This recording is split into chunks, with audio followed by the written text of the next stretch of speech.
اعوذ باللہ من الشیطان الرجیم بسم اللہ الرحمن الرحیم۔ شروع کرتا ہوں اللہ کے نام سے جو بڑا مہربان اور نہایت رحم کرنے والا ہے۔ فرمان الہی نمبر 7، مالدار مسلمان کو زکوٰۃ ادا کرنے کا حکم۔ زکوٰۃ کے لفظی معنی پاک ہونا، بڑھنا اور نشوونما پانا۔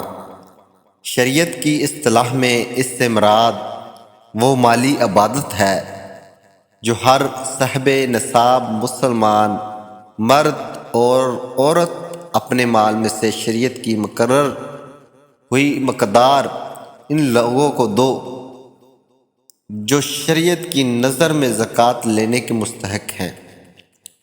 یہ مالی عبادت ہر ایسے عاقل، بالغ اور آزاد مسلمان پر فرض ہے جس کی ملکیت میں 1 سال تک مال بقدر نصاب موجود رہے۔ زکوٰۃ 3 ہجری میں فرض ہوئی۔ زکوٰۃ کی فرضیت کا انکار کرنے والا کافر اور زکوٰۃ ادا نہ کرنے والا فاسق اور سخت گناہ گار ہے۔ قرآن مجید میں 32 جگہ نماز کے ساتھ زکوٰۃ کی فرضیت اور ادائیگی کا حکم دیا گیا ہے۔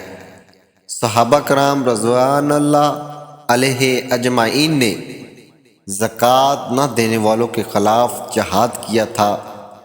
قرآن مجید اللہ تعالیٰ نے 32 مرتبہ زکوٰۃ کی ادائیگی کا حکم دیا ہے۔ ارشاد الہی ہے، فَأَقِیمُوا الصَّلَاةَ وَآتُوا الزَّکَاةَ وَاعْتَصِمُوا بِاللَّهِ۔ ترجمہ: پس نماز قائم کرو اور زکوٰۃ دو اور اللہ کی ہدایت کو مضبوطی سے تھامے رکھو۔ ایک جگہ اور کہا، وَأَقِیمُوا الصَّلَاةَ وَآتُوا الزَّکَاةَ وَأَطِیعُوا الرَّسُولَ لَعَلَّکُمْ تُرْحَمُونَ۔ ترجمہ: اور نماز قائم کرو اور زکوٰۃ دیتے رہو اور رسول صلی اللہ علیہ وسلم کی اطاعت کرو تاکہ تم پر رحم کیا جائے۔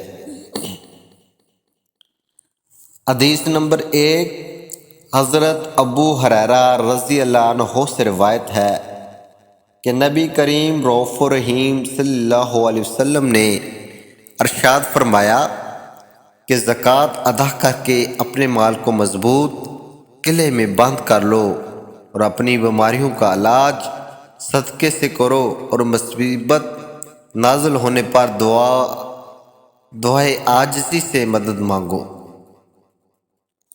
حدیث نمبر 2، حضرت ابو ہریرہ رضی اللہ تعالیٰ عنہ سے روایت ہے کہ نبی کریم رؤوف الرحیم صلی اللہ علیہ وسلم نے ارشاد فرمایا کہ جس نے اپنے مال کی زکوٰۃ ادا کر دی، بلا شبہ اللہ تعالیٰ نے اس سے شر کو دور فرما دیا۔ حدیث نمبر 3، حضرت عبداللہ بن عمر رضی اللہ عنہ سے روایت ہے کہ رسول اکرم صلی اللہ علیہ وسلم نے ارشاد فرمایا کہ جو اللہ اور اس کے رسول پر ایمان رکھتا ہے اس پر لازم ہے کہ اپنی مال کی زکوٰۃ ادا کرے۔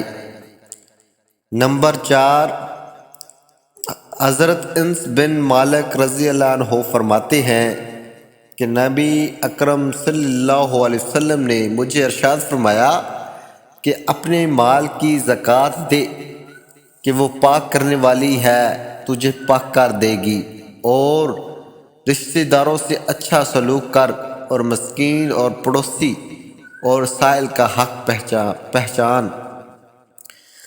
زکوٰۃ ادا کرنے کے فوائد۔ زکوٰۃ کی ادائیگی سے مال پاک اور طاہر ہو جاتا ہے اور اللہ ذوالجلال اپنے فضل و کرم سے اس میں خیر و برکت فرماتا ہے۔ اس لیے اسی عبادت کو زکوٰۃ یعنی پاک کرنے اور بڑھانے والا عمل کہتے ہیں۔ زکوٰۃ کی ادائیگی سے انسان کا دل بخل، حرص اور خود غرضی سے پاک ہو جاتا ہے۔ اس کے دل میں محبت، الفت، فیاضی اور فروغ دلی کے جذبات نشوونما پاتے ہیں، اور اس کی روح میں پاکیزگی، بلندگی اور طہارت پیدا ہوتی ہے۔ زکوٰۃ دینے سے دل میں اثار قربانی کے جذبہ پیدا ہوتا ہے۔ نوٹ نمبر 1، جس مسلمان کے پاس 7.5 تولے سونا، 85 گرام یا 52 تولے چاندی یا اس کی مالیت کے برابر نقدی یا سامان تجارت اپنی حاجات ضروریات سے زائد ہو اور اس پر سال گزر جائے تو اس کا 40واں حصہ یعنی 2.5% بطور زکوٰۃ دینا فرض ہے۔ نمبر 2، سال کے شروع اور آخر میں مال کا نصاب پورا ہو تو درمیان سال میں کمی کا اعتبار نہ ہوگا اور زکوٰۃ ساقط نہ ہوگی۔ نمبر 3، اہل سنت الجماعت مسلک میں نابالغ بچے پر زکوٰۃ واجب نہیں، خواہ اس کے پاس بقدر نصاب یا اس سے زیادہ مال ہو، نہ اس پر زکوٰۃ واجب ہے نہ اس کے ولی پر۔ البتہ دیگر ائمہ یعنی حضرت امام مالک، حضرت امام شافعی اور حضرت امام احمد حنبل بچے پر زکوٰۃ کے قائل ہیں۔ اس لیے اہل حدیث مسلک کے نزدیک عاقل اور بالغ ہونا واجب زکوٰۃ کے لیے ضروری نہیں ہے۔ نمبر 4، زکوٰۃ کے مزید مسائل جاننے کے لیے بندہ ناچیز کی تلف کردہ کتاب خزانہ نور کا مطالعہ کیجیے۔